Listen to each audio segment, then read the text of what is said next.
In November, the Coquitlam River Watershed Society held a community event which included speakers from the City of Coquitlam and other stewardship groups in the region. Tri-Cities Community TV was there and brings you this coverage. Well, thank you all so much for coming out today. I'm so glad to see so many members of our community out for this event. I know every time I go out into the community for an event, I get so many questions about how the watershed is doing, how are the fish doing, how are the trees doing, and so this event is designed to answer those questions for you all. So really good to see so many people coming out who care about the watershed. For those of you who are not very familiar with the Coquitlam River Watershed Roundtable, we're a group of representatives from organizations who work in the watershed and who rely on its continued health. Our organizations include representatives from government, including First Nations, stewardship, arts, business, and education. And many of the folks from the roundtable are here with us tonight. You can recognize them by their name tags. The Coquitlam River Watershed Roundtable has been undergoing a bit of an organizational change recently, and so going forward you might hear of us as the Coquitlam River Watershed Society, or CRWS, but our mission remains the same, which is to preserve and enhance the health of the Coquitlam River Watershed through education, collaboration, and advisory action.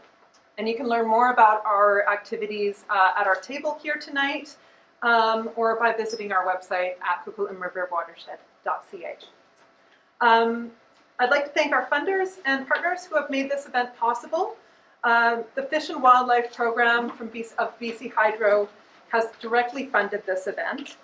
And other funding and support has been generously provided by the Kwikwetlem First Nation, the Greater Vancouver Water District, the City of Coquitlam, the City of Port Coquitlam, and Fisheries and Oceans Canada.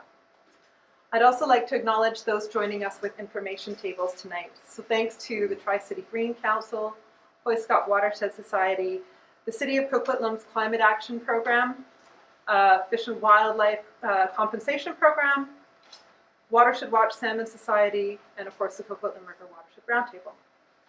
And also a big thanks to our planning team who was, you saw hustling around here just as we were getting started. And that's Jacqueline Chan, Jenny Yeung, Sherry Carroll, and Margaret Birch. We also have our photographer, or Original Photographies, Tina Louise Harris here with us, and Tri-City Community TV reporting. So thanks to all of those folks. I'd like to introduce our speakers. We have with us Angela Yeung, Environmental Services Project Specialist from the City of Coquitlam, Jason McNair, Principal Living Resources Environmental Consultant, Rodney Lee, who's leading the Coquitlam River Sockeye Restoration Program on behalf of the Coquitlam First Nation, Aaron Goraby, Urban Park Forestry and Park Services Manager from the City of Coquitlam, Laura Sampliner, Environmental Sustainability Manager from the City of Coquitlam. We are also expecting Theo Matty at some point, so maybe he's just running a little bit late, from the City of Coquitlam, who will speak about Maple Creek restoration. I'd also like to take this time to acknowledge that we are meeting here on the traditional and unceded territory of the Coquitlam First Nation, and they have stewarded these lands and waters for millennia and continue to do so, and we're very grateful for their care of the land, the waters, and everything above and below. And with that, I'm going to hand it over to Councillor Steve Kim to say a few remarks. Oh, thank you. Thank you. Thank you, Georgia.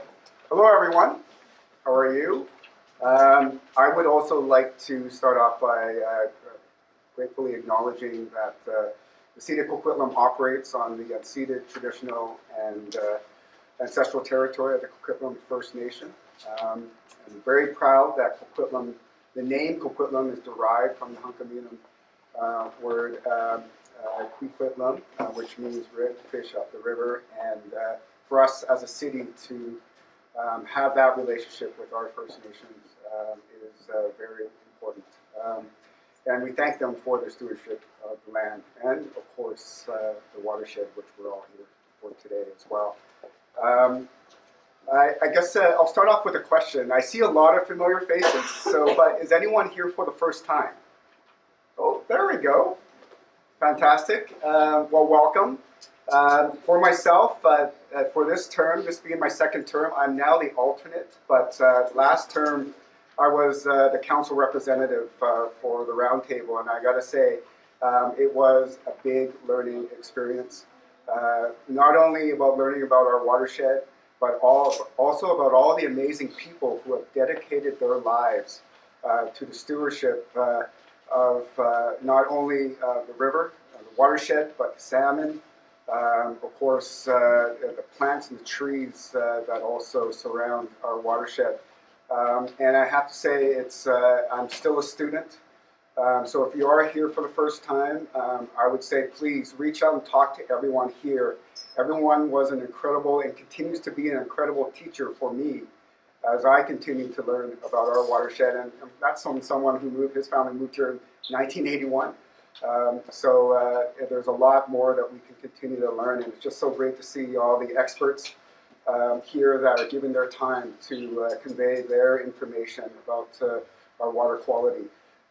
So with that being said, I hope tonight is a watershed moment, pun intended, where we all take a moment to really think about the type of involvement that you can do to get involved with now the society and the roundtable, because it really is a tremendous group of people who are really focused and dedicated to building a better and stronger watershed into the future. So good to see you all. Thank you very much, and I hope you enjoyed tonight's program. Thank you. Thank you so much, Steve. Thank you very much, Steve. So with that, I'm going to introduce Angela Yeung, Environmental Services Project Specialist, to speak about water quality in the Coquitlam River. Thank you so much. Thank you for the introduction, and thank you everyone for having me here tonight. Again, my name is Angela Yeung, and I'm an Environmental Services Project Specialist with the City of Coquitlam. And today I will be presenting on Coquitlam River water quality monitoring. So I'll first start off by going over a quick introduction and providing some background information on the city's water quality monitoring programs before going into some further details on the Coquitlam River monitoring program. I'll then share results from 2022, and then I'll cover some other city initiatives that we have in place to promote watershed health. And like Georgia mentioned, we're saving questions for the very end. So Coquitlam contains over 300 kilometers of watercourses. The city monitors urban watersheds to address impacts and threats, to identify appropriate adaptive management actions, and also to ensure creeks are routinely monitored. So the city has several policies, plans, and programs in place that are critical to managing watershed health and creeks. But for water quality monitoring, there are two main programs. One is the citywide monitoring program, and one is the Coquitlam River Water Quality Monitoring Program. Both of these follow the Monitoring and Adaptive Management Framework developed by Metro Vancouver, also abbreviated to AMF. So this framework, AMF, was developed to assess watershed health and to assess the effectiveness of integrated watershed management plans, or IWMPs. Now, the Coquitlam River doesn't have an IWMP due to limited development in the area, but the city recognizes the importance of this watershed and follows a similar protocol to address the health of the river. So the AMF provides water quality guidelines and standards for our region. It recommends that watercourses be monitored on a 5-year basis, and also provides the parameters that should be tested during each monitoring cycle. So there are 13 different parameters that they outline, and they're broken up into primary and secondary parameters. AMF states that primary parameters are the most relevant to watershed health, with secondary parameters providing supporting information. So as you can see, they're summarized in this table. For primary parameters, we have dissolved oxygen, temperature, turbidity, we have nutrients and nitrates. For microbiological, it's E. coli and fecal coliforms, and then also metals, which are cadmium, copper, iron, lead, and zinc. For secondary parameters, it's pH and conductivity. So as you can see in this table, there are values for each parameter that have been categorized into 3 colored categories: green for good, yellow for satisfactory, and red for needs attention. So the AMF recommends that 5 sampling sessions occur in a dry season and another 5 in the wet season, and the average for season is compared to this table. So for Coquitlam River, there are 7 locations that have been selected along the main stem. These locations receive stormwater inputs from a variety of different land use, from undeveloped to residential to commercial and industrial areas.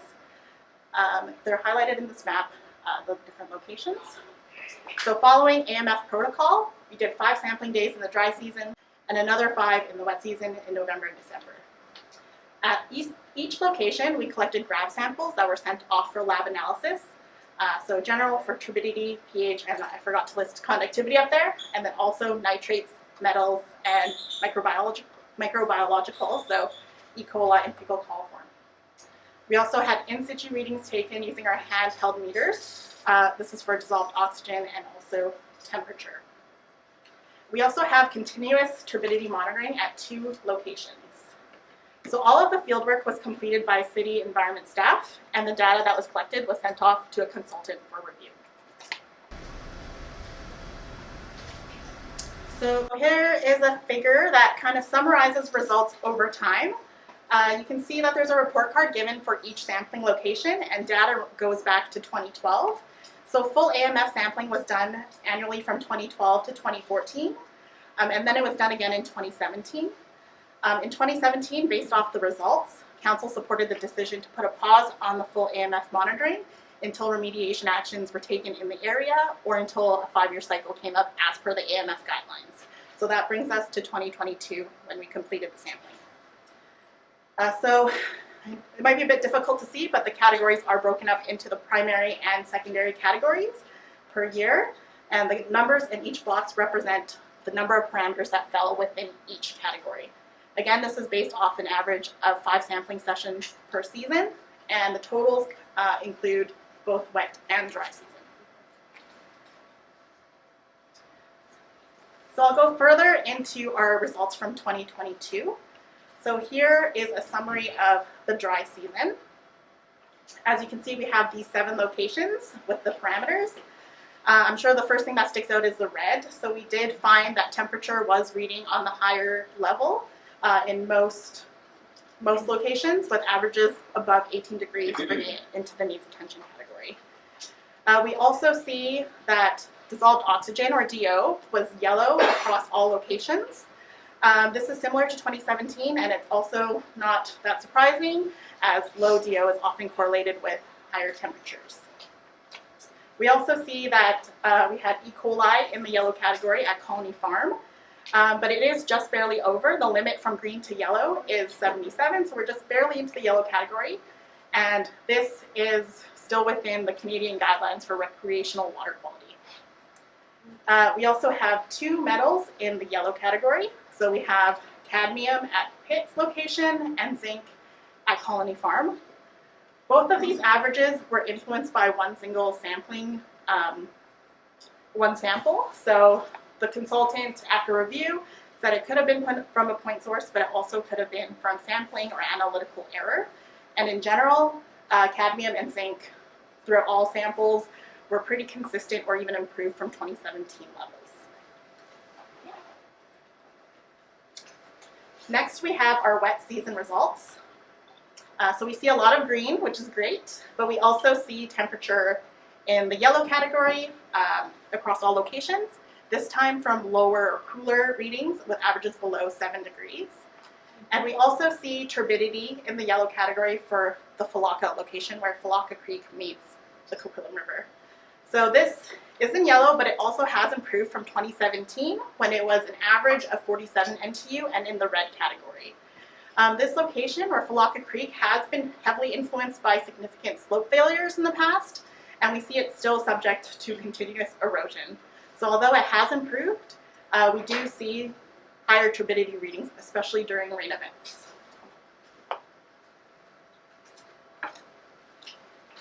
So this is a quick visual of what we saw at the Falaka location in 2017 and 2022. Both of these were taken on rainy days during the wet sampling seasons.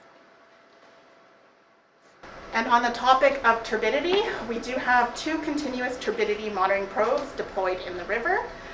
So these are in the hatchery location upstream and downstream at Galette. So there's a photo of our deployment tubes that are put in.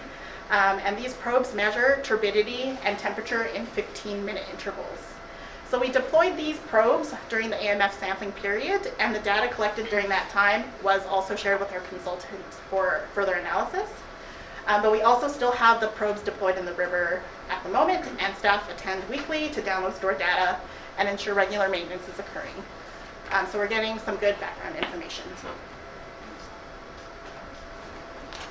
Here is the results from the data that we provided for the consultants to review. So this data spans from July to January. So we have hatchery, the upstream location in the turquoise line, Galette in the red, and then we have the blue bars coming from the top representing rainfall. In general, most samples that were collected fell within the AMF green category. But we do see higher values at Galette, the downstream location, compared to hatchery, and the mean values for November and December were in the yellow category.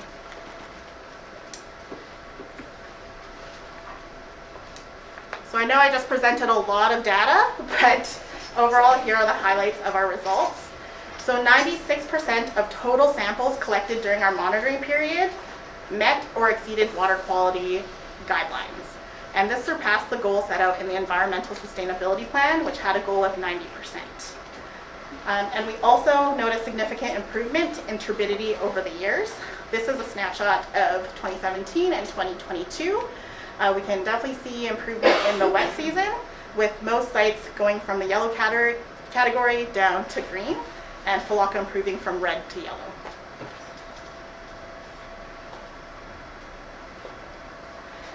So moving forward, the program will continue on in 5 years, and because we found smaller changes in water quality over time from 2017 to 2022, and also between locations, it's been recommended to downscale the locations selected for the AMF monitoring down to 3 core locations, but in situ readings can still be taken at the remaining locations. And although this scheduled monitoring program occurs only every 5 years, staff still continue to monitor areas of concern. So we have staff investigating complaints, spot checking trouble areas, out during rain events doing patrols. And as I mentioned, we still have our probes out in the river, so staff are out almost weekly.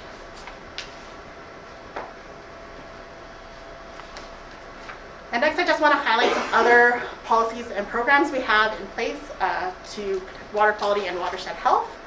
First, our stream and drainage system protection bylaw. So this bylaw is in place to prevent deleterious substance from entering our storm sewers and our water courses. This bylaw outlines erosion and sediment control requirements for development, and also has water quality discharge requirements for pH and turbidity. In 2023, this bylaw was updated to include real-time monitoring requirements. This is a new innovative technology that is very helpful in providing water quality readings in real time to users, and also it prevents prohibited discharge by recirculating non-compliant site water. Currently, it's only rolled out in the Stony Creek catchment area, but there are tools to implement it in areas or for non-compliant sites. Council has requested staff report back after a year of experience with this technology, and we do expect to provide recommendations for further expansion into other watersheds. And a few of our other engagement initiatives that we have, some volunteer programs, the Adopt a Catch Basin and Storm Drain Marking Program. These are great initiatives to remind the public that only rain goes down the drain. All of our catch basins lead to sensitive ecosystems. We also had a storm drain education door hanger developed in partnership with Coquitlam First Nation and BC Housing. And these door hangers were distributed to over 900 homes in the Mundy and Logie wetland watersheds. We do have school education programs presented by Green Bricks, and this will focus on water conservation and watershed health and preserving the resource. And within the last year, we also developed educational material on fat, oil, and grease disposal, which was distributed to all food-related businesses in Coquitlam. And lastly, of course, we have to highlight all of the great work done by the community stewardship groups. And to wrap up my presentation, just a reminder of spill response.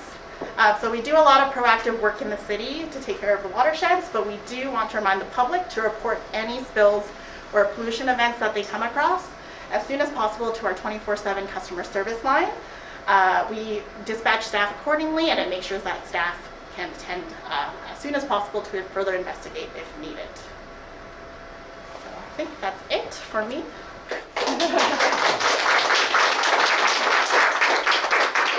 Next up is Jason McNair, so I'll hand the mic over. Thank you. Hello and thank you. I'm going to be presenting a whole bunch of numbers. I've been working on the Coquitlam River since 2001, myself and my various colleagues. We're responsible for enumerating and making population estimates on all 5 species of salmon that come into the river, with significant numbers to be able to make a population estimate. We don't do population estimates for sockeye, for example, because their numbers are so small. So this includes chum, coho, pink, chinook, and steelhead. This program was initiated by BC Hydro back in 2001 to study the impacts of the 2 different flow regimes they're experimenting with. Up until 2008, BC Hydro released a much more limited amount of water into the river from their dam. That changed when they completed the seismic upgrade, and since 2009, the amount of water they release into the river has increased. It depends on the month, but it's generally speaking about 2 to 4 times as much water they're releasing year round. So we started enumerating adult salmon back in 2001 before the increase in flow, so we could compare the before and after impacts of the flow treatment. We head out in the fall. We start our surveys in mid-September, and they run usually until mid-January. That's when the coho finally disappear. And then in the spring, we start up again in mid-March, and we go to mid-June, and we count steelhead. We do this in a couple of different ways in terms of our surveys. Yeah, we have a couple different techniques. In the fall, we generally walk most of the river, and we combine that with a snorkel swim. So we'll put on wet or dry suits, float down the river counting adult salmon. When we enumerate steelhead, we actually use the reds that they create. Now, red is the nest that the salmon builds in the gravel. That's spelled with 2 Ds, R-E-D-D.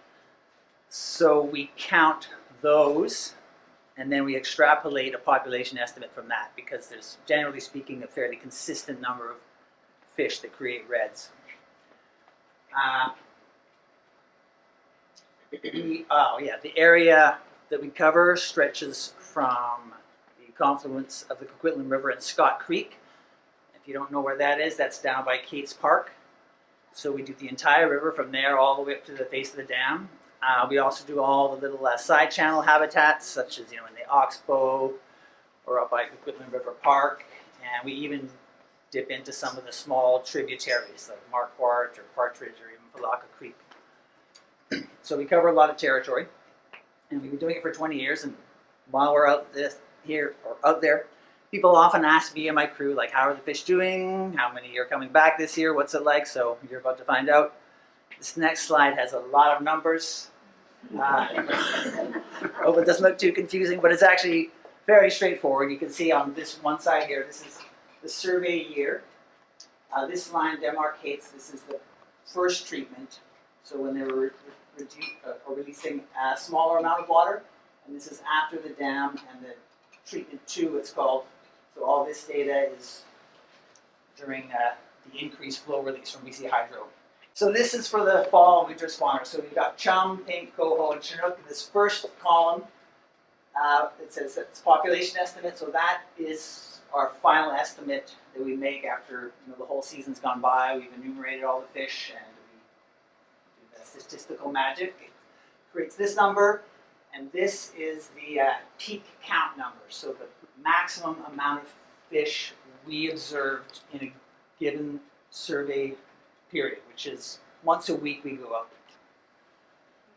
So you can see it tends to vary quite a bit from year to year. We have huge years where almost 80,000 chum show up, and then you can get quite a smaller year where there's only about 7,000. Pink, of course, only come in every second year, so that's why there's those gaps in between each year. And in 2017, we didn't manage to get out at all. You can see down here, so this is the average amount of chum adults that returned during treatment 1, and this is the average that have returned during treatment 2. So across the board for all those 4 species, you can see there's been an increase in the number of adults returning to Coquitlam River since BC Hydro decided to put more water into the river. So that's a very encouraging trend, and it's been pretty consistent. I would say chum and coho specifically have really seemed to hold really strong numbers since that time, especially the coho. You can see that we almost quadrupled their numbers since the flow increase. That's likely, we suspect, a result of their life histories where they actually spend an entire year in the river. So they really get the benefit of all that extra water, whereas chum and pink and cohos or chinook, as soon as they emerge from the gravel, they just head right out to the ocean, or the Fraser River. So yeah, that's all very encouraging. As you can see, we do, some years we'll almost get 100,000 fish back to the river. So yeah, all in all, I'd say it's kind of a good news story that all the 4 populations, or the 4 species that come back in big numbers, are doing pretty well, I would say, according to this data anyways. Of course, there's lots of other factors involved, when they go to the ocean, all these things we can't control, but generally speaking, it's pretty positive, so you can feel good about that, everyone that takes care of the river and all that kind of stuff. It's not just the water, of course, it's released, it's all the people that are involved as well. And the next slide, I'm going to talk about steelhead. So steelhead are the anadromous form of rainbow trout, and they're the fisherman's dream. I see people come from all over the world, from Europe, Africa, Asia, just to fish for steelhead in British Columbia. They're just a legendary fish. And we've had a fairly consistently healthy population across the years that I've been working here. Now, steelhead generally don't come in these huge numbers like the other Pacific salmon that come in there. Generally speaking, a lot smaller populations. They also spend a year or 2 in the river before they go to the ocean. And the really interesting thing that I like about steelhead in the Coquitlam River anyways is I would say about 70 to 80% of them spawn in the exact same spot every year. It's just incredible. You can literally, this one little square meter of area, every single year you're going to find a fish in that exact spot. They really are highly selective about where they like to spawn, and they just spawn in the perfect spot anyways. They really seem to pick it out. So again, this kind of compares treatment 1 and treatment 2, those bars at the very end. It's a little deceiving. Sorry, I should explain. These numbers in the bar in red that's the actual adult estimate. So that's how many adults we figure came back every year. So you can see the numbers are quite a bit lower. They're not in the thousands, they're in the hundreds. And if you look at the treatment 1 versus treatment 2 at the end, you can see in terms of our adult estimates, it's actually dipped a bit for treatment 2. Whereas you look at the amount of reds they create, which is this blue line, pretty much the same. So that number is a bit deceiving because of this enormous, huge population we had that year, so it kind of throws it off. But generally speaking, from what we've observed, the steelhead population has been quite consistent for the last 25, or since 2005, since we've been doing it, so almost 20 years. And yeah, that's pretty encouraging. Steelhead are, they are really targeted by anglers. Anglers really like to catch them. Steelhead also come up when the water is getting quite warm, so when the water's a little lower, so they have a few more threats to them. But generally speaking, it's a pretty healthy population for the size of the Coquitlam River. That's my last slide. Yeah. So all in all, just to sort of sum up, the population of adults in Coquitlam River is pretty good. I'd say it's quite healthy for a stream of its size. The populations we're seeing are basically the carrying capacity of the river, which means how much can the river possibly hold and produce realistically. So, yeah. Anyways, there's lots of fish.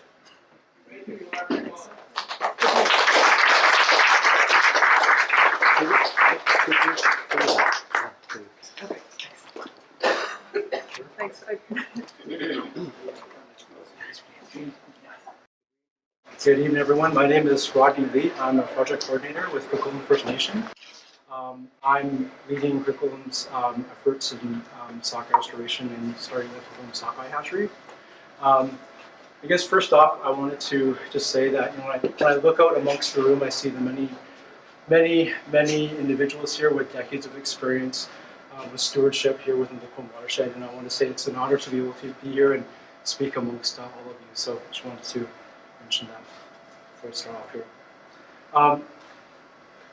I've been asked to provide a hatchery update, but I think I need kind of to be a bit of a historian here as part of it before I get into the hatchery, because we're attempting sockeye restoration, but why do we need to actually restore sockeye? So here's my attempt at trying to tell some of that history. We have to go back over 100 years ago, and that's where Coquitlam was, I guess it was a small community. When you think about the province, that's where New West was kind of the center of it. It was Northern Victoria in terms of the capital, and Coquitlam Lake was providing drinking water for New Westminster.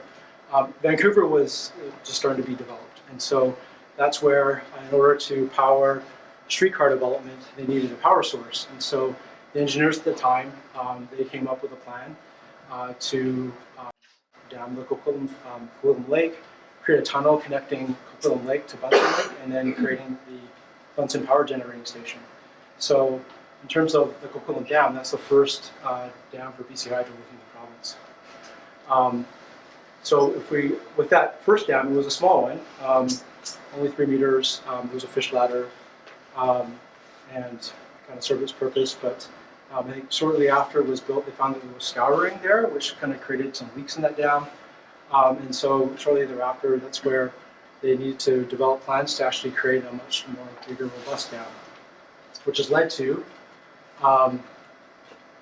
the dam that was built in the 1912 and 1913 period.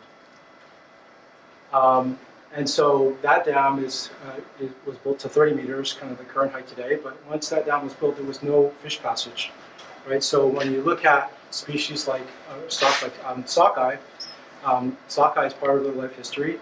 As a juvenile, they actually need a freshwater lake to grow up in.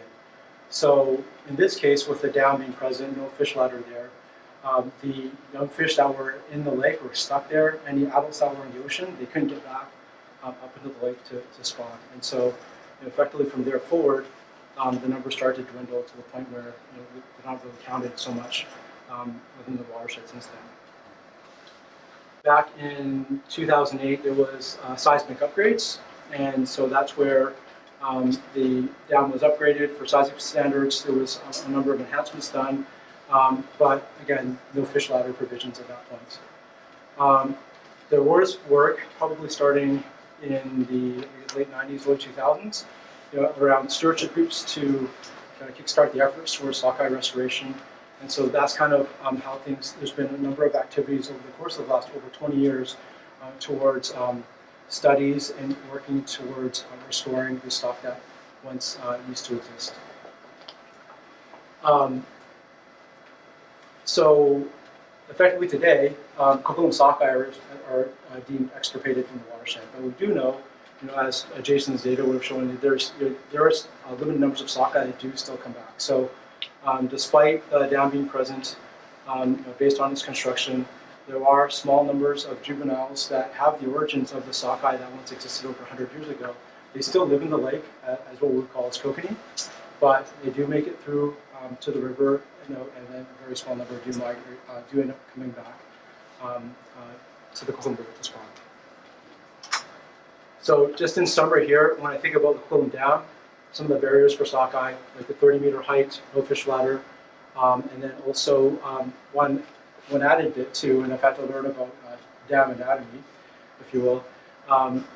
The Coquitlam Dam actually has low-level outlets. There's no surface spillway as part of that dam. So when it comes to young sockeye trying to make it out, they can't find current to determine where the lake outlet is because the outlets are actually below the surface of the water quite deep.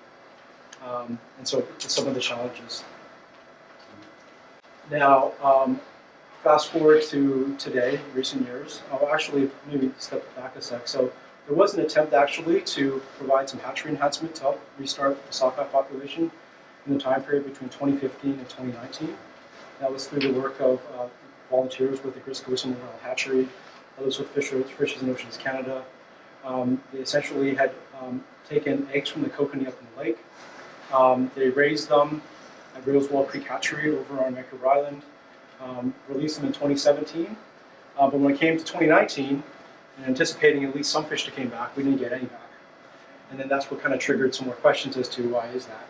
And a bunch of the efforts around, maybe we should build a hatchery, try to produce more, and then get a better understanding exactly of what's happening here.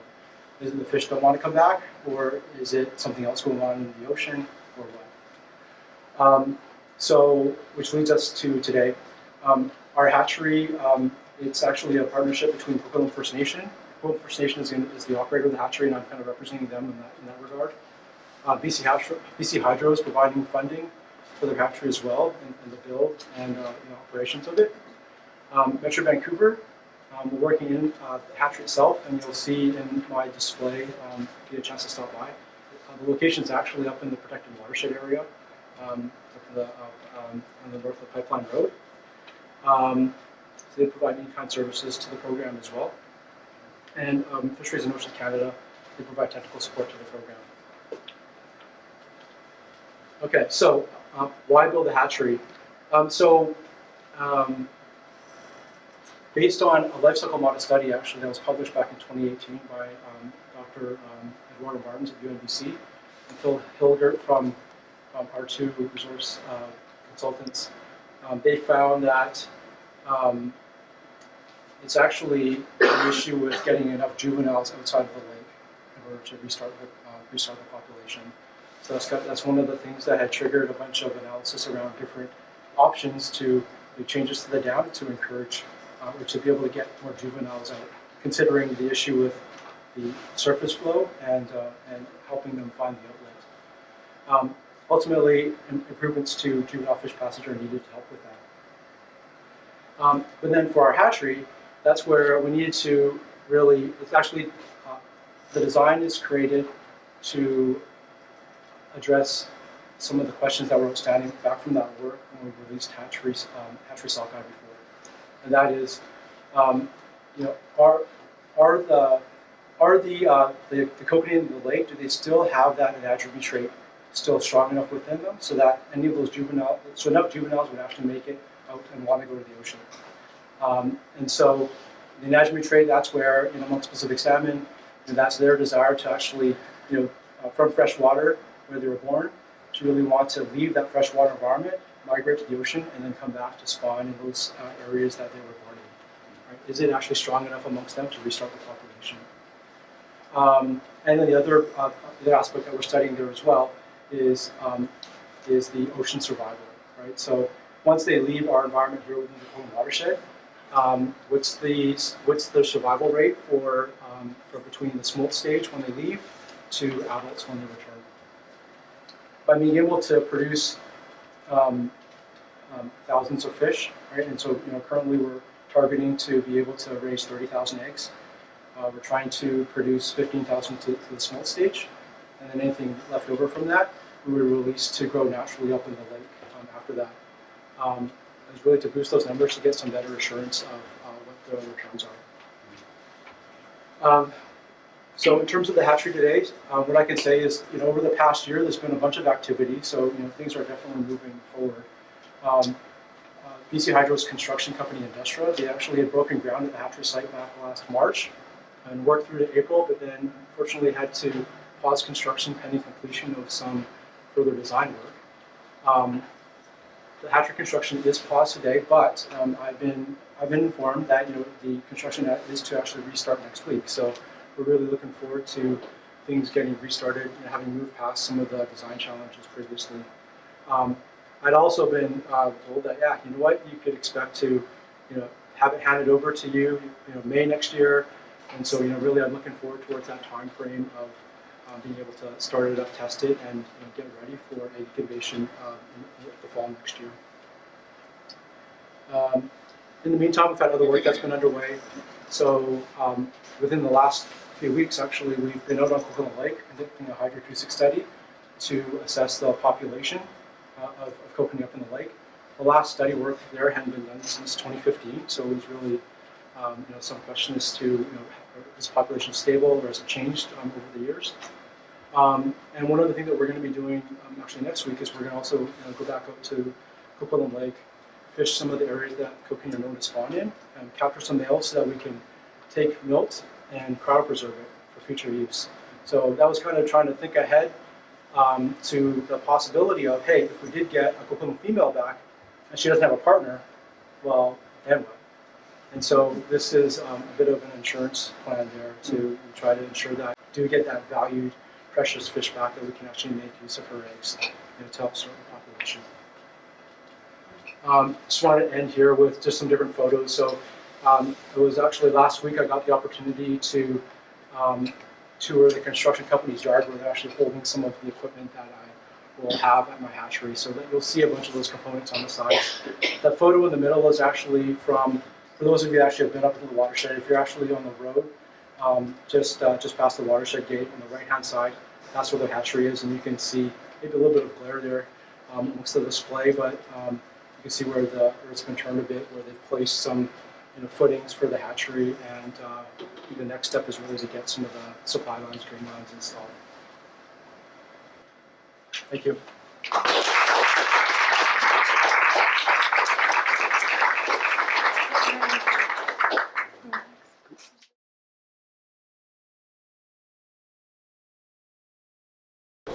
If we can all just give some space to Erin Gorby. Thanks, everyone.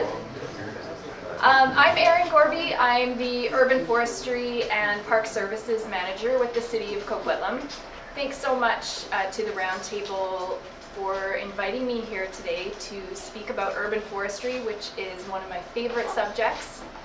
I'm going to start off by just sort of defining what an urban forest is for anyone in the room who maybe isn't familiar with that term.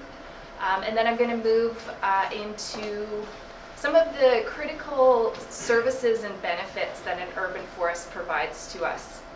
After that, I'm going to talk about some of the challenges that our urban forests are experiencing right now, and associated with that, some of the challenges that I am experiencing in trying to manage an urban forest. And then I'm going to end on a positive note where I'll talk about some of the opportunities that I see available to us. And you'll just bear with me, I do still need my notes, so I'm going to have our tech specialist up there change the slides for me. I'm not going to be speaking specifically about Coquitlam River, but everything that I talk about today is certainly applicable to the river corridor. And if you have specific questions about the Coquitlam River, the trees, the trails, the forests, I can absolutely try to answer those during the panel discussion afterwards. All right, moving on to our next slide. Oh, we're already there. All right, so what is an urban forest? An urban forest consists of all of the trees, the forests, the vegetation, the soils, and all of the associated processes that happen in those places, in natural areas, in parks, in schools, in streets, and within private yards within the city.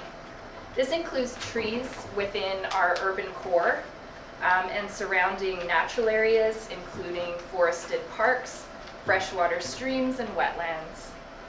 So that's a big definition. It includes a lot of stuff. And I'd like to move now into all of the amazing services and benefits that an urban forest provides to the community where it exists. So I think most of us in this room probably intrinsically know that when you're in a forest or you're surrounded by trees, you probably feel good. Maybe you feel like your stress levels are reduced. Those impacts on human health are now proven through scientific research. So having nature nearby in the vicinity of our everyday lives can contribute to healthier birth weight babies, reduced ADHD symptoms in children, stress and anxiety reduction in adults, faster healing in healthcare facilities, and improved mental health in seniors. And like I said, all of this is proven in peer-reviewed research, which is just incredible, the benefits that an urban forest can provide. And in addition to those better health outcomes, urban forests provide a number of other proven benefits that can lead to more livable communities.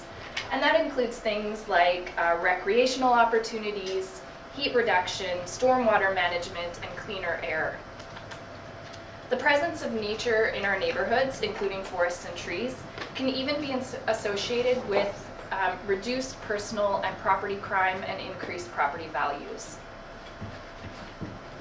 So just to give you some context, I'll explain what the urban forestry team at the City of Coquitlam does. So this is a picture of some of us being fungi at a few years ago for Halloween. So we're one of 5, or now 6 sections in the Parks Division. The other sections do things like take care of grass, benches, sports fields, playgrounds, horticulture, those kind of things. And my urban forestry team takes care of anything that's tree related, as well as the natural green spaces and the trails that go through them. So specifically, we're doing tree risk assessment. We administer the private property tree bylaw. We maintain trails. We have a team of field arborists out there pruning street trees. We monitor forest health and we remove invasive species, and we restore forested areas by replanting with native trees and shrubs. So Coquitlam's urban forest is made up of over 13,000 street trees, 2,000 acres of forested park, close to 1,000 acres of active park, and there's about 6,500 specimen trees within those active parks. And then, of course, there's all of the tens of thousands of trees that we are not counting that exist in people's private yards, on school grounds, and of course on the boulevards that are in between or out in front of people's homes. So I mentioned I'd like to speak on some of the challenges that both our urban forest is facing as well as urban forest managers. And this isn't unique to Coquitlam by any stretch. This is across the Lower Mainland and much wider than that. So one of the greatest challenges we're dealing with currently is managing an urban forest in a changing climate. I am not a climate scientist, so all of the things that I'm going to be speaking about today are just based on personal experience and anecdotes from my team who are working in the forests every day. So to kind of set the scene, I'd like to speak to the climate predictions that are made by our regional government, Metro Vancouver. And this is from a document they developed called Climate Projections for Metro Vancouver. The document was released in 2016, so a few years ago, but generally speaking, the predictions are still thought to be accurate. So at a broad level, Metro Vancouver region can expect warmer temperatures, a decrease in snowpack, longer dry spells in the summer months, more precipitation in the fall, winter, and spring, and more intense extreme events. We are certainly feeling the impacts of these predictions. The warmer temperatures and longer dry spells are being seen in the decline and death of western red cedar and western hemlock across the region. So that's what you're seeing in that picture on the left. As well as an increased need for irrigation and watering on our newly planted trees. So you can see an unlucky little tree on the right-hand side that did not get watered quickly enough post-planting and is suffering from some drought stress. Now, both of these outcomes are not only problematic from an environmental perspective, but they're also operationally costly. So dead and dying trees often require removal in urban areas so they don't fall on homes or other infrastructure. And watering trees throughout the summer months is extremely costly in labor dollars. Extreme rainfall events, which seem to have increased in frequency in the past few years, are also causing issues with flooding and trail washouts. And you can see in that center picture, for any of you who are familiar with Town Center Park, that is Lafarge Lake. So, you know, usually that set of stairs in the foreground, you'd walk down and there'd be a perimeter trail around the lake. And that was from a rainfall event a couple of years ago, flooded the lake, but there were numerous trail washouts across the city during those rainfall events that we were dealing with for months afterwards. Okay, moving on to invasive species.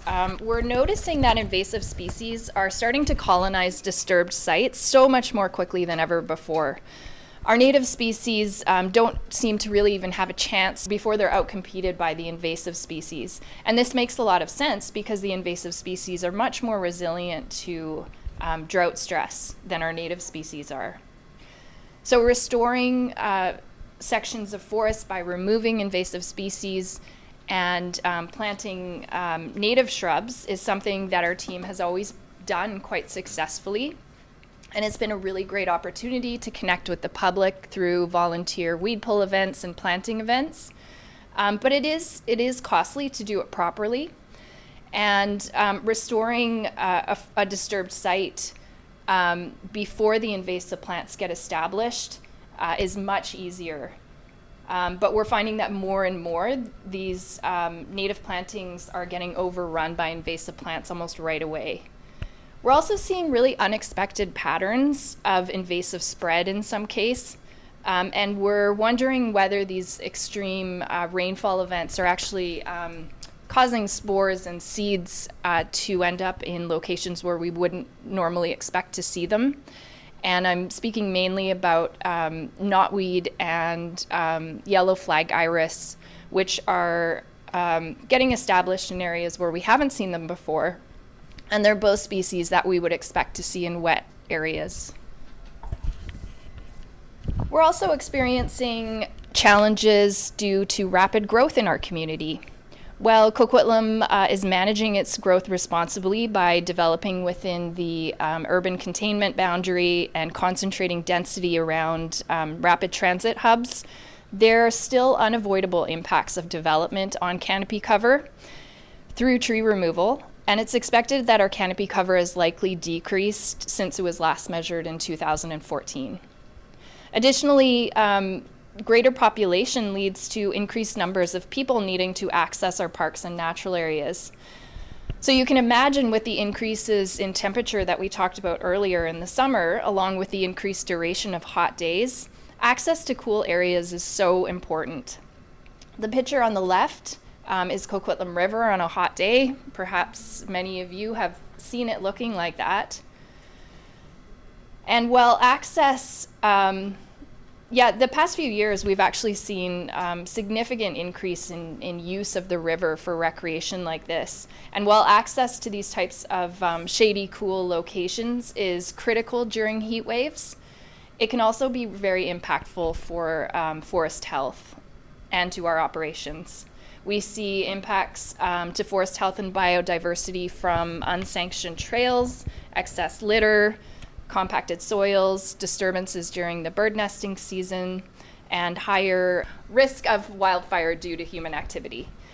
So operationally, it's impactful because we end up having to spend labor dollars to patrol the river, picking up litter and garbage before the bears can access it, educating people about those high wildfire risk behaviors like smoking or barbecuing.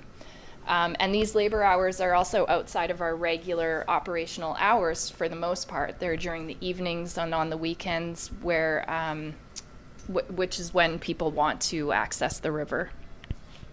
Amongst all of the dire predictions and worst case scenarios, I have found some opportunities that I'd like to share with you. So 2022 and 2023 were exceptional years for our urban forestry teams in terms of our ability to spread our message and in terms of support of our work. And I anticipate 2024 will not be any different than that. We were encouraged in 2022 to take on the lofty goal of planting 10,000 trees, which is about double the normal amount that we would plant within a year.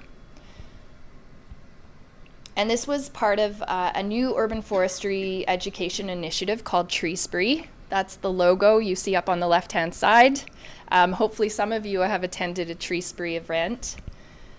Our council was really supportive of Tree Spree and provided additional funding support for us to complete that goal. I've also seen a real difference in the way that our community talks about trees. We have a public that is much more educated about climate change now, and I think that's probably due to the fact that all of us have been touched or impacted by climate change. BC has been hit hard over the past few years, and I don't think you'll find anyone who hasn't been impacted by wildfires, wildfire smoke, flooding, mudslides, impacting travel, vacations, family members having to evacuate, etc. And so as people learn more about climate change, they're also interested in learning about ways to mitigate those impacts. We've been doing tree canopy walks, that's what we're calling them, canopy walks, where an arborist or forester will take members of the public into a park and walk around and look at and talk about the trees and the benefits that they provide. And there's been some really great feedback about that program. We've had a lot of people interested in it, and we will continue to run those in the future. Another really exciting part of Tree Spree is that we have given away thousands of trees for residents to plant on their private properties. We've provided trees that are sort of in the small to medium size range, which is great for most of our residential properties. And we're also providing species that are suitable for a changing climate. People have been really excited about getting these trees, and like I said, we've given away thousands of them. And it's incredibly satisfying for me to know that the majority of these trees will end up planted in our community on land that was previously inaccessible for me to plant trees on, or my team. So another good news story. I'd like to share with you that the City of Coquitlam is embarking on the development of a citywide urban forest management strategy. The strategy was a business plan priority for the city and is currently in the development stages. We're excited to be bringing Diamond Head Consulting on as our expert consultant. Diamond Head has written successful urban forest management plans for a number of communities within the Lower Mainland, but also across North America. We anticipate that this plan will guide urban forest management in the city for at least the next 30 years, and specifically it will help build community resilience in a changing climate. It will recommend specific and achievable actions to maintain and enhance our canopy cover. It will maintain, or it will help maintain, the health of residents in our growing community. And it will, finally, it will help us secure significant grant opportunities that we can use towards urban forestry initiatives. Now, the strategy is intended to be truly interdepartmental and will be aligned with and support other important and related Coquitlam plans and strategies as shown on this slide. and most notably the Climate Action Plan, which is also in development, which you'll get to hear all about, I think, with our next speaker, Laura. So as a call to action, I would like to encourage all of you to get involved with the development of this strategy. There will be at least 2 different opportunities to provide feedback, with the soonest being early in 2024, so probably January, February 2024. Please check out our Let's Talk page, which will be live in about a week. This is where you can sign up for updates on the strategy and learn more about opportunities to provide comment on it. And that concludes my urban forestry chat. And thank you so much for having me. And I'm really looking forward to being part of the panel at the end here. So if you have any questions or comments, I'm looking forward to hearing them.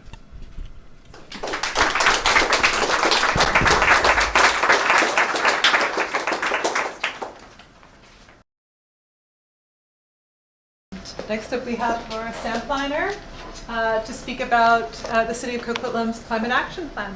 So, as Georgia said, my name's Laura Sampliner. I'm the Environmental Sustainability Manager, another City of Coquitlam staff member here tonight to share an exciting opportunity as well to get involved with our Climate Action Plan, which is currently in development. So today, what I'm hoping to cover is just some important background information about the Climate Action Plan itself, what the project is, and go over some of our key priority areas that we're using to frame up the plan, and also encourage you to share your feedback, and then we'll go over some next steps on where we're at with the plan itself. And next slide, please. So before we dive in, I'd just like to introduce our team at the city. So we've got a couple of folks in the room tonight. So we have Kara Silk, who's in the back over there. She's the manager of environment and really leading the environment team at the city. We've also got Karen Johnson over there, who's our sustainability program specialist. And I've already introduced myself, but a few members who aren't with us this evening but are also playing a key role in the plan's development are Laura Beatty and Ryan Voon.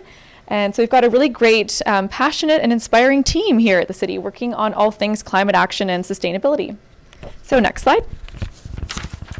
Okay, so you may be wondering why we need a climate action plan, or maybe not, because we already have an environmental sustainability plan, but I'll get into the why in a moment here. But if we advance to the next slide, before we actually dive into that question, I'd first like to share some of the common terms that we'll be using throughout the presentation. So we have this beautiful graphic there in the middle. So if you focus on the left-hand side of the climate action graphic, we have what we call climate mitigation. And so this is referring to all the actions that reduce greenhouse gas emissions. And so that's really focusing on how we pull carbon out of the atmosphere, how we prevent emissions from being put out into the atmosphere. But on the other end of this diagram, on the right-hand side, we have climate adaptation. And so that's a lot of what Aaron was just speaking about around how we prepare for the impacts of climate change that we're already seeing. So that extreme heat, that flooding, the wildfires, and air quality issues.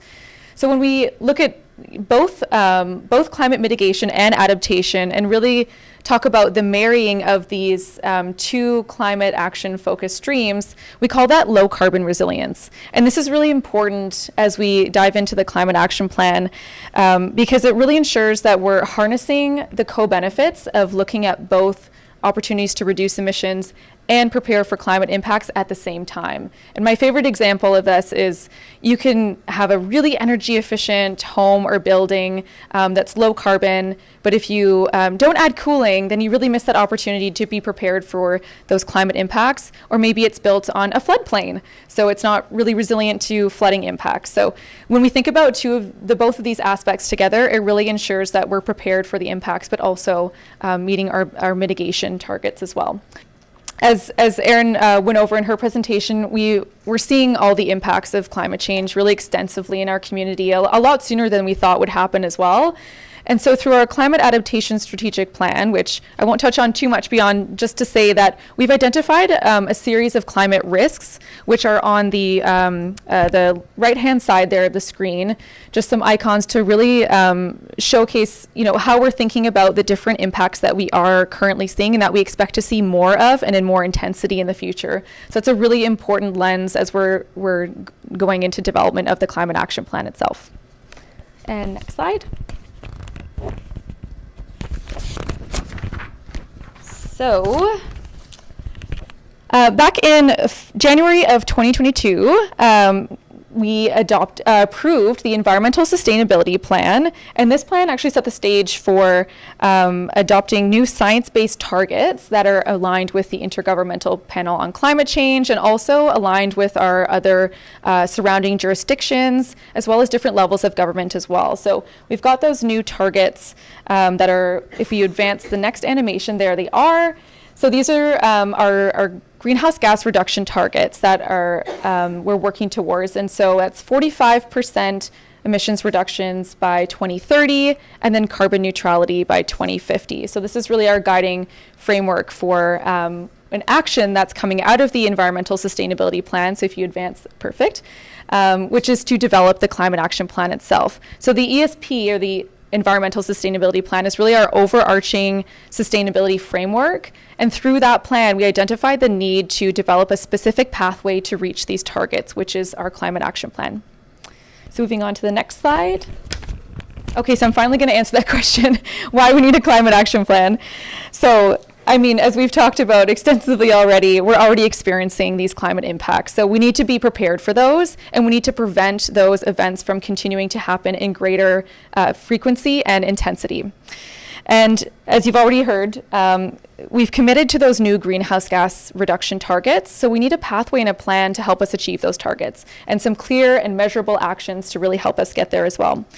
And having a plan like this really helps us open up the door to other opportunities. As Aaron pointed out, other funding opportunities that come available, or maybe there's some strategic or creative partnerships that we could be working with other groups to advance some of these solutions, and also leaving some flexibility in there for new technology that comes on board to really help us achieve those targets.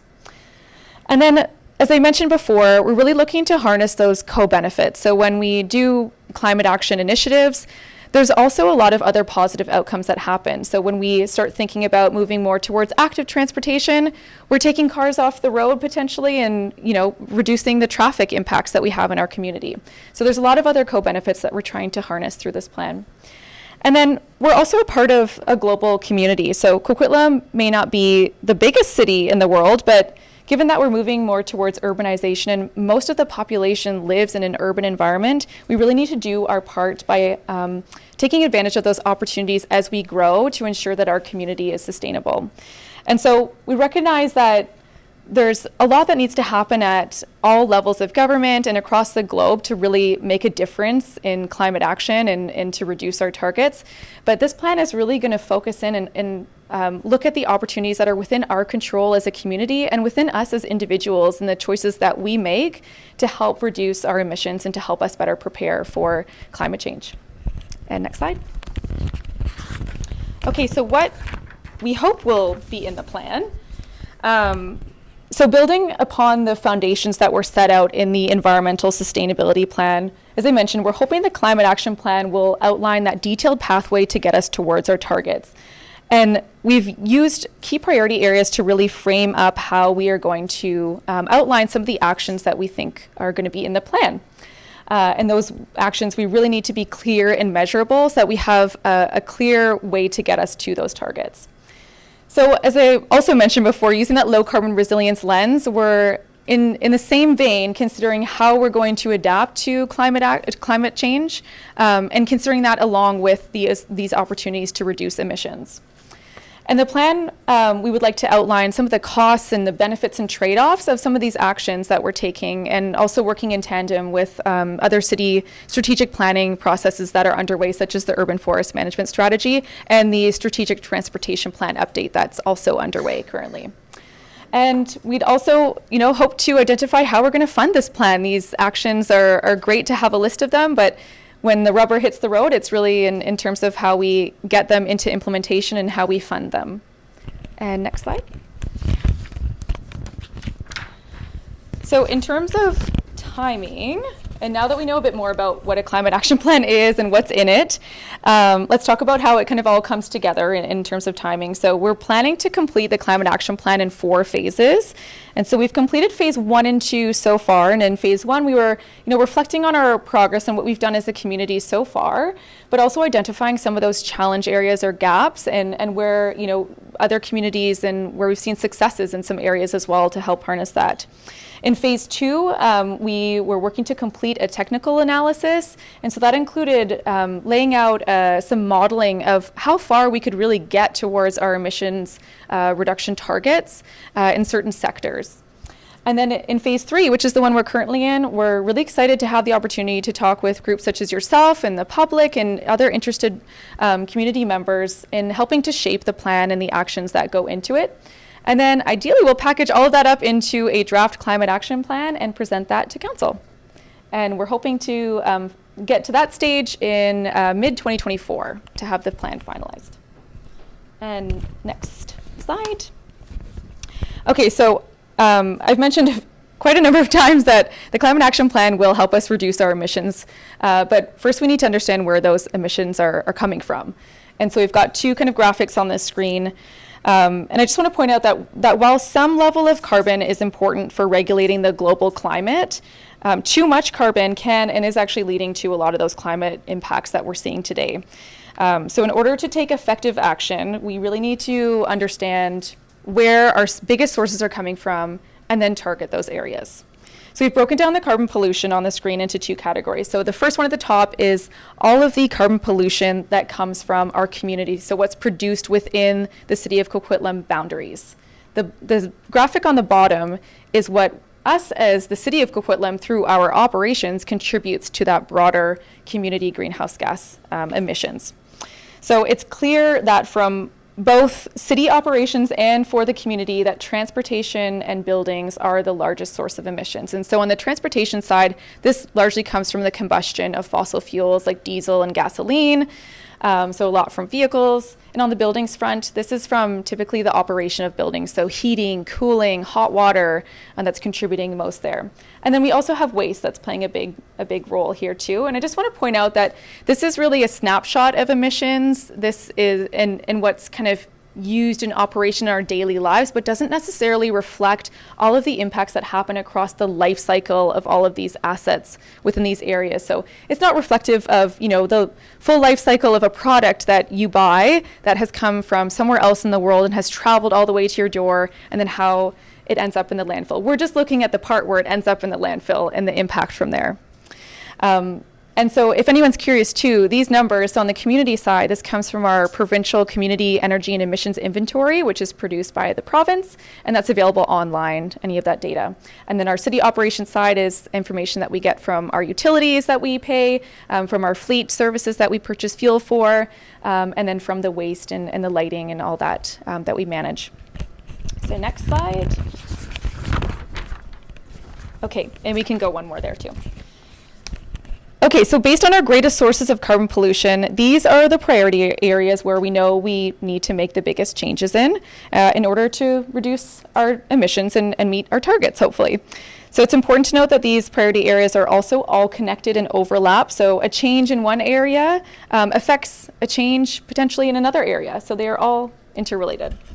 So in the next few slides, I'll go through where we would like to go in each of these priority areas and what this may look like, or a few examples of actions in these areas. And these priority areas are informed by and based on a review of what we've seen in other communities and jurisdictions and some of the existing policies and programs that are out there, and our high-level modeling that we completed in that phase 2 that we talked about. And this is also based on what we know is happening at other levels of government as well. So the province has their wonderful Clean BC plan, the federal plans as well. So we're taking all of that into consideration through this. So, and I just want to note that also that these are intended to be a starting point. We're very much in development of the plan itself. So what you will see here will likely be refined over the coming months, and we're looking forward to your feedback on this as well. So we can move to the next slide.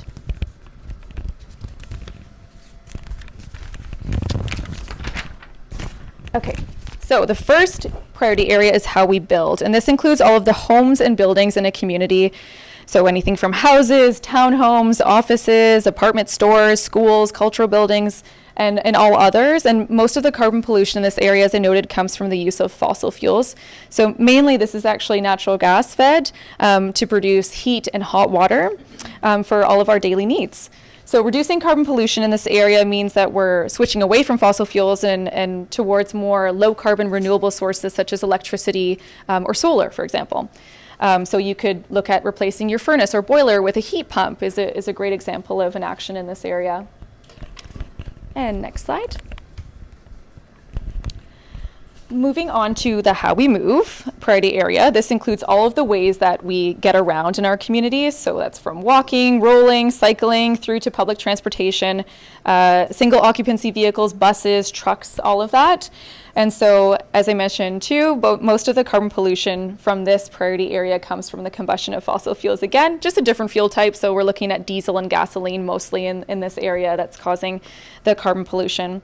So if we're moving away again from that carbon pollution, we're switching away from fossil fuel burning fuels. So a great example is taking public transit or switching, if public transit or active transportation doesn't really work for you, then switching your gas vehicle to an electric source or a hydrogen source or something that's more low carbon. And next slide. Okay, the how we consume area includes all of the products that we buy and the waste that comes from it. And so most of the carbon pollution in this area, as I mentioned, comes from the collection and the disposal of waste in landfills. And as I alluded to, that's not quite the full picture of everything in this category, but is a helpful snapshot to help guide our work. So reducing carbon pollution in this area means that we're making sure that the goods and materials are produced and reused in a circular manner, and that we're avoiding waste going to the landfill as much as possible. So, for example, we could reduce the single-use items that you use in your daily life, or participate in a garage sale or a repair cafe like the one that happened a few weeks ago, or visit a farmer's market and support your local food economy. And next slide. Okay, our last priority area.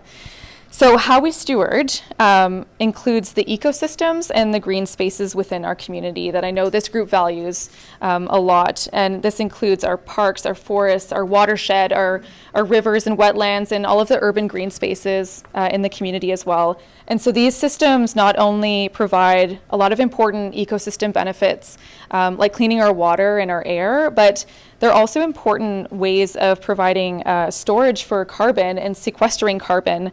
And they can also help us better prepare for climate impacts in the community. So Aaron noted a lot on, tree canopy reduces cooling needs and provides that shade and shelter during those hot times.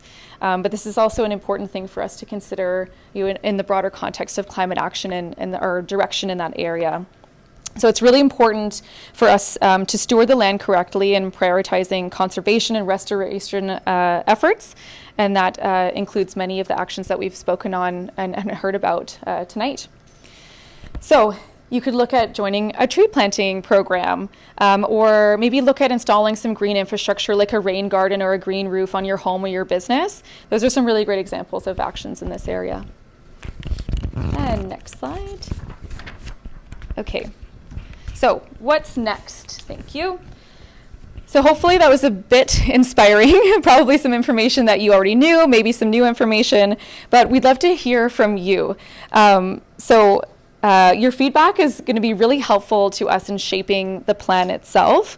And what we're really hoping to understand from groups like yourself and from the general public is, what are the challenges that you face in each of these key priority areas in making changes? And what are some of the things that inspire you or would motivate you or do motivate you to make changes in these areas? And so your feedback here is going to be really helpful to us in crafting a more meaningful and tailored action list that reflects the needs and priorities of Coquitlam as a community and those who work and live and play here. And so what we're going to do with that feedback is summarize it in what we call a What We Heard report that gets shared publicly with Council and will help us, as I mentioned, shape the actions in the Climate Action Plan. So it's a really great opportunity today to get involved, and I'll share on the next slide. I think we've got some specific opportunities for how you can get involved in this plan, starting right now if you haven't already. So we've got a survey that's open right now until November 19th. So if you haven't filled that out, please feel free to fill that out, share it with your friends, family, and networks. The QR code on the screen takes you directly to the survey. We've also got a couple paper copies here in person if you'd like to take some home with you. we are at a few pop-up events and have been over the past couple of weeks, and we've got a few more coming up. So you can catch us at Ibex Cafe this weekend on Saturday if you want to chat further, as well as a couple other ones that are coming up. And then we're continuing to also have key conversations with some groups, so community groups like yourself, continuing to conversate and to learn from those groups and the perspectives and be able to package all of that up and help us shape the plan itself. So yeah, I think I've covered and talked for quite a bit here. So I think I've just got a last slide there. Do I? Oh, a thank you slide. Okay. Well, thank you so much for your time.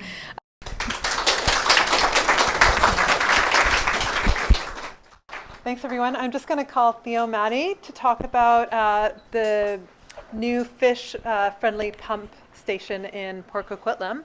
Hello, everyone. I hope your day's going well. Thank you for being here. I would like to respectfully acknowledge that we are on the unceded territories and traditional lands of the Coquitlam, Musqueam, and Tsleil-Waututh First Nations. I'd also like to start by thanking all the speakers. Very informative.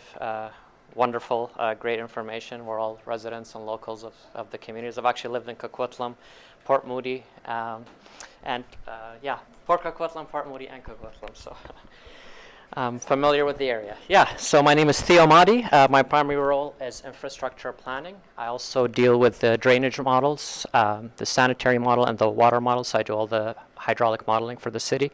I work on asset management. I manage a lot of other projects. Thank you. So here today I'll briefly be speaking about Maple Creek Drainage Pump Station. It's a project we're currently working on. This is the location of Maple Creek. It's shared between the city of Coquitlam and the city of Port Coquitlam. The pump station is located at 3000 Riverbend Drive, just north of the Coquitlam River. So that's the location right there. You can actually walk it. There's a trail there, very beautiful. Next slide, please.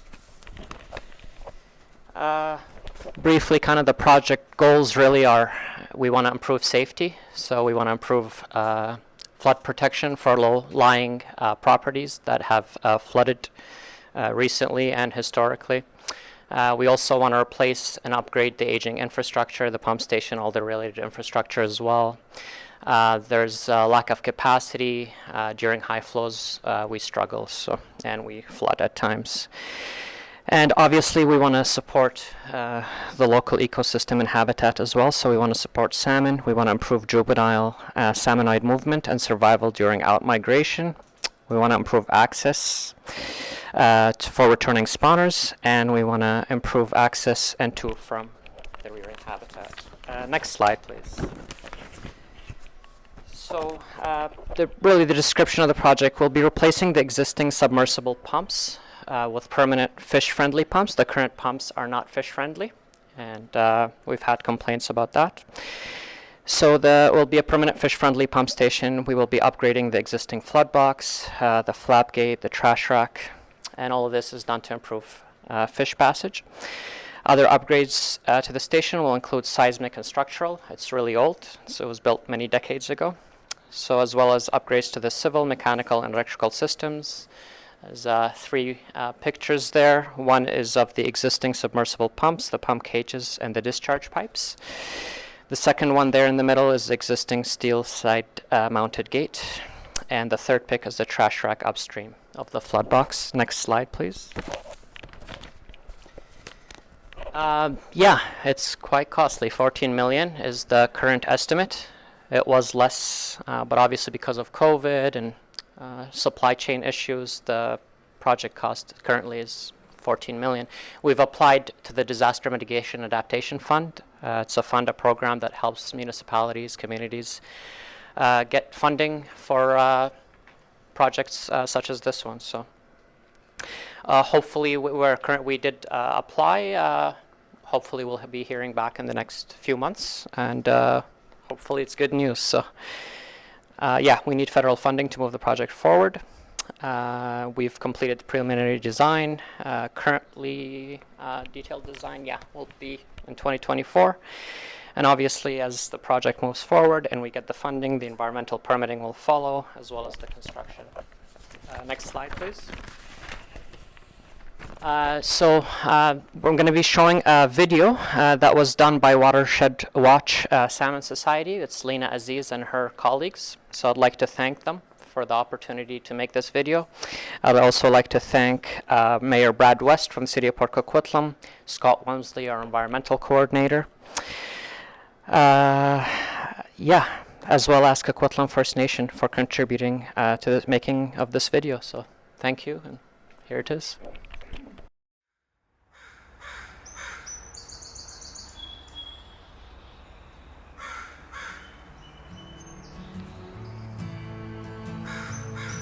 Maple Creek is a tributary off of Coquitlam River.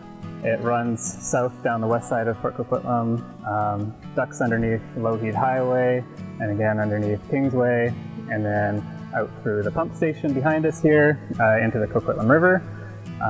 It runs through residential areas as well as businesses, winding its way through little pockets of riparian sanctuary along the way.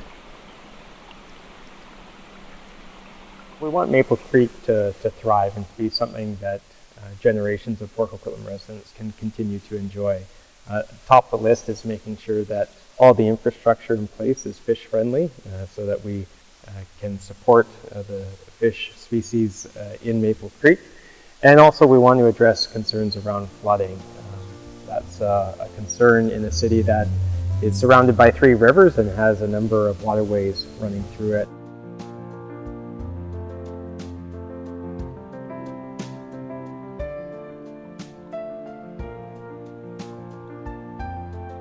Part of the recommendations was to upgrade the Maple Creek pump station.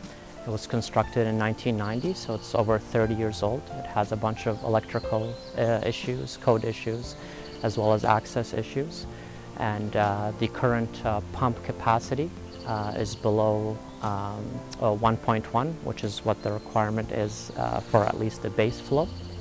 The 100-year flow is about 3 cubic meters per second. So with the new pump station and the new pumps, we'll be able to accommodate that. We currently have seen historical flooding near Bedford and Kingsway and other low-lying areas in the Maple Creek watershed. So with the new pump station, we're going to be using 2 Archimedes screw pumps. It's a positive displacement pump. The engineering department chose those due to the simplicity of its maintenance, also the cost. We can operate the pumps at very low speeds, so it won't harm the fish or stun them. The pumps will be fish passable, and we'll also be upgrading the flood box and the gates.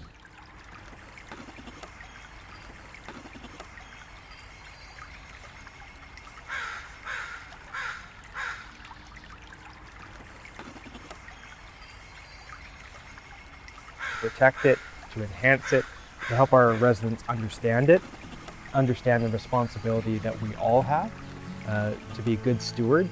And I think that's probably one of the most important things that we can do, not only as a city, but as a community. Because it's not just the city, it's hydro, it's a lot of people who have play in this. Work with all of them, working together, you come up with something where fish-friendly becomes more than what a fish-friendly pump is supposed to be. The nation has seen success stories on this river that are here where people have worked together in being united and seeing fish come home. And so my dream is to see something like that on this river.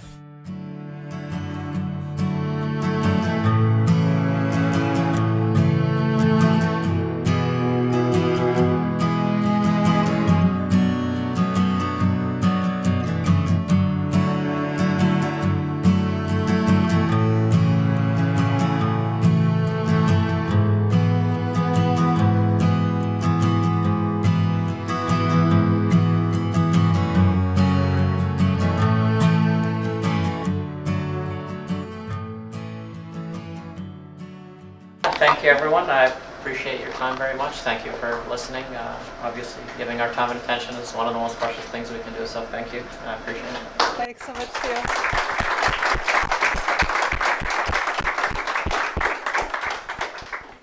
too. All right, thank you everyone. That concludes our speakers panel portion of the program. And I'm going to ask our speakers to come up to the front again so that we can give them some questions. And because we are running so short on time at this point, quite short on time, I'm just going to ask everybody to, if you have a question, maybe keep it to one sentence. And, I'm going to try and get through 4 or 5 questions as part of this part of the program. So I'm going to open the floor for questions at this point. Yeah, Tony. Instead planting trees on a high rise, which 10 years later on damage the membrane and cost millions of dollars to replace, you guys should look into it in those metal roof to start installing solar system. It's a big area because I live now in a high rise. It's lots of wasted space, doesn't serve for any purpose. But solar system should be a good idea to start doing that. You were commenting that instead of planting trees on roofs, which can be impactful to membranes, that the roof surfaces could be used for solar panels. Did I accurately capture that? Yeah, that's a really good point. There are a lot of challenges around creating green roofs. And I would urge you, I'm sure Laura would as well, to comment in the how we build portion of the climate action plan. You guys have put in permits, you ask developer to change that idea and change it to a better system than they're doing right now. Yeah, great idea. Thank you very much. Quick question to I guess it's BC Hydro. How do you figure out how much flow to release? Is it done by fish species and the tiny, the rain? So everyone knows I don't represent them. I'm not here to speak for them, but I can answer that question. So back in around the late 90s, early 2000s, they engaged in a consultative process with all the regional stakeholders that use the Coquitlam River, as well as Metro Van and DFO, etc. And there was a committee together through all these organizations and community groups, and they, using science and incorporating other things like human recreation, all that kind of stuff, they eventually decided upon how much water was going to be released, what the increase was going to be, but its primary purpose was for salmon. So that's why it kind of varies from month to month and season to season.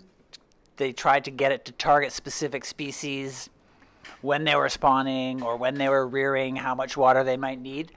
So that process happened about 20 years ago and then was implemented in 2009. And actually it's kind of at the very end of the line of that process. So right now, BC Hydro, along with all the other partners that work on this project, are deciding how that worked, how effective it was, and whether or not it should continue into the future or perhaps be tweaked a bit. Yeah, and that's going to happen over the next few years. But I can say with a lot of confidence that they're not going to go back to it the way it was before, that's for sure, because they're definitely going to keep more water in the river. Thanks to all the presenters for really interesting and informative presentations. It's much appreciated. My question, I think, is for Angela. And can you tell us what kind of fines we could expect to see for industrial spills along the river? And also, are those fines increased with repeat offenses? So the question is, what are the fines for industrial waste discharge into watercourses, and if there are increasing fine levels? So under the city bylaw, the Stream and Drainage System Protection Bylaw, there are discharge requirements which follows the Fisheries Act, no deleterious substance to be released in watercourses. So if we find violations with that bylaw, the city fine is $500. We do not have an increasing range of fines, but we can ticket daily or for every instance of non-compliance that we find. And of course, there are fines at other levels of government as well. Amazing, good presentations. My question is about groundwater. I never heard it mentioned by anyone today, and it's really, really important to support urban forests, water quality, climate change, fish in the stream, like every single thing that you talked about has a relationship to groundwater. It is being pumped out by development so they can build 7 and 10-story underground parkades. We're cutting down trees all along, notice the ones all along Pipeline Road. That pipeline could have been put under the pavement rather than removing the trees. Where the trees are is where groundwater goes into the groundwater. And there's a concern that as we densify and pave and increase the total impervious area in our watersheds, that we're actually making the drought even worse for our long-lived trees in our urban forests. We're making it worse for climate change, we're making it worse for water quality. Where is there any of the 3 people that represent the city, or 4 that represent municipalities, that have control over how the land use is used? What are you going to be doing in the future to make sure that groundwater has an opportunity to infiltrate on site to be able to support all of the things that you talked about that are so important?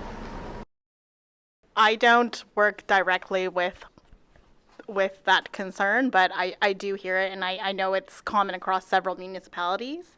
It might be better directed towards a different department, but I do know that there are stormwater management requirements for development. I'm not able to speak to the specifics of it. I'm not sure if you guys have any additional information, but I might pass that on. I could just share from what we anticipate or hope to see come through our engagement in the climate action plan is exactly comments like that. So if you have a chance to fill out the survey and put that comment in, that would be great. But yeah, it's definitely something that we want to consider and are considering through our environmental sustainability plan and our climate adaptation strategic plan, because as you pointed out, it does affect our ability to adapt and be prepared for climate impacts. So while that's not going to be specifically probably the focus of the climate action plan, it is a lens that we want to apply to some of the actions to make sure that we're not in turn reducing the pervious surfaces that are happening through growth in our community. So it's definitely something that we're considering through there. Yeah, I don't have much more to add. I have a very operational role at the city, and it's not something that we're considering on a day-to-day basis. I can understand intrinsically, like from what you're saying, that groundwater plays a huge role in all of the aspects that we work in. However, it's not something that I am considering on a day-to-day basis in my role. I think it's more utilities.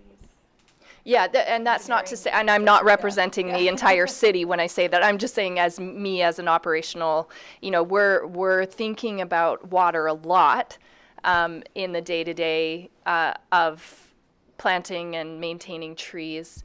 But the issue of groundwater is a much larger issue, and I think it's our utilities section at the city that's mainly considering groundwater management. And I'm sorry, I'm just not knowledgeable enough to be able to speak about it well. Yeah, I can just add one thing. I don't obviously manage groundwater in the Coquitlam watershed, but about 10 years ago, Hydro gave me and my company a bit of money we did some transects at various areas through the river, and we were specifically looking at areas of upwelling groundwater and did they correlate with areas of really active productive spawning. And it was a very small study. We only got to go to a few places, but from that initial bit of work we did, it definitely was indicating the importance of groundwater. We were finding denser populations of spawners in those areas where we have upwelling, as well as also correlating with where the steelhead spawn. And they're very careful about where they spawn, so it seemed to be they were also selecting these areas where you would see upwelling of groundwater. And that's a fairly common knowledge among spawners and where they like to choose. So yeah, just to reiterate, that's an extremely valuable and important thing in the continuation of salmon, especially when the river surface water gets very warm. These upwellings really have a cooling effect, so that's why salmon like to use them.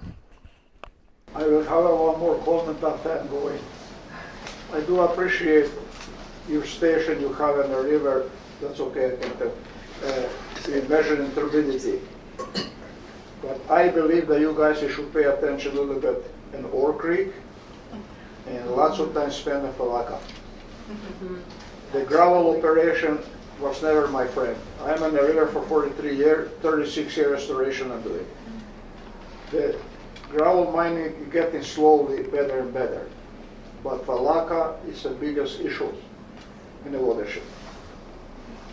Yeah, it would be really a question that I would ask the Director of Engineering, our Councillor, our Council, and even our planners. They decide the zoning and all of that, right? So hopefully they'll be able to provide you a better answer than mine. So.